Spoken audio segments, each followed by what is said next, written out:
People join HOAs for clean lawns and painted mailboxes. I moved out to the country to avoid all that. After 15 years in the suburbs, I bought a quiet 15-acre ranch well outside any neighborhood boundaries. Just me, the trees, and my livestock. No shared walls, no board meetings, no Karen walking around with a clipboard counting my trash cans. Or so I thought. Until one morning, when 2 sheriff deputies showed up at my gate, clipboards in hand and radios crackling. Why? Because the HOA across the road had filed a complaint about me. My ranch, my rules. Let's rewind a bit. I moved into this property a year ago.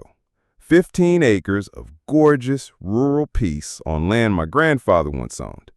The nearest housing development, Crescent Hills Estates, is half a mile down the road. You can barely see their beige houses through the trees. They formed an HOA about 10 years ago and believe they're the aristocrats of our side of the county.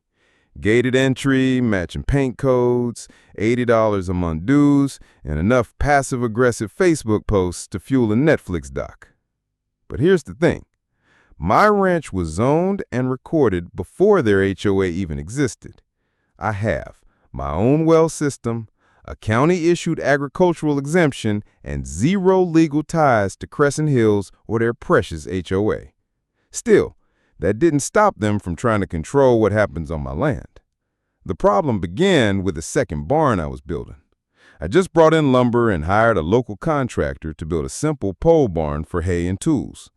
Within 3 days, I noticed a white SUV idling across the road, a woman taking pictures of my property, and little flyers taped to my gatepost that said, "Construction notice. Please respect neighborhood aesthetic guidelines." I laughed and tossed them, but they didn't stop. Meet the HOA president, Dana Weller. She's in her early 50s, always wears pastel suits and pearls like she's headed to a job interview that doesn't exist. She called my property an eyesore. She said my livestock created a smell that reduced home value. And the best part? Your property's proximity to Crescent Hills requires you to follow our guidelines. No, Dana, proximity isn't authority. Then came the cops. A week later, I was out back feeding my goats when I saw blue lights near my gate. 2 sheriff deputies were standing there with clipboards, professional but serious. I approached. "Sir, we've had a complaint from the Crescent Hills HOA. They claim you're building unpermitted structures and violating local zoning ordinances." I raised an eyebrow. Really? Interesting, considering I don't live in Crescent Hills and I have every permit I need. I walked into the house and returned with my property deed, zoning permits, and a thick folder stamped by the county development office.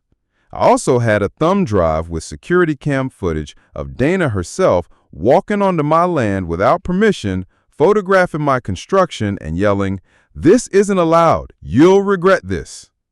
The deputy watched it and shook his head. This is not what we expected. The fallout begins. The sheriff's office opened a report against Dana for false claims and misuse of emergency services.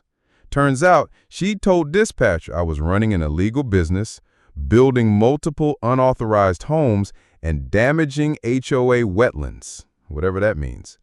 There are no wetlands. There's a cow pond and a goat that eats soda cans. The sheriff warned her officially and noted that further misuse of public resources could result in charges.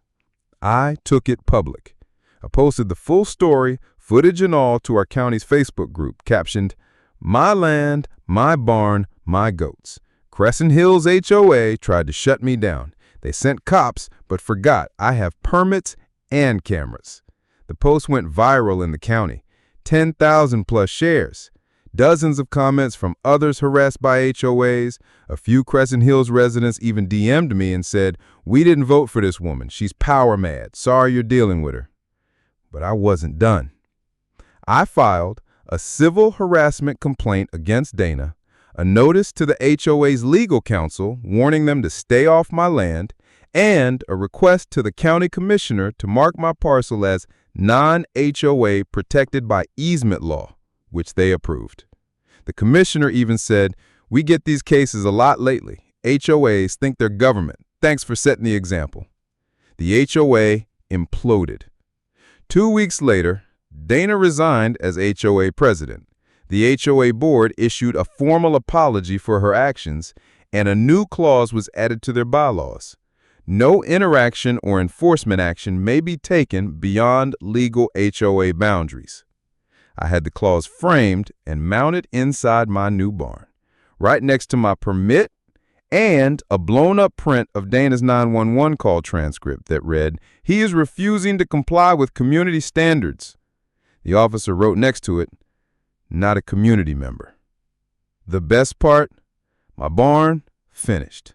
My goats, happy. My land, completely HOA-proof. And now I get postcards from neighbors begging to buy eggs and goat milk, including a handwritten one from a Crescent Hills resident that simply said, "Wish we lived on your side of the road."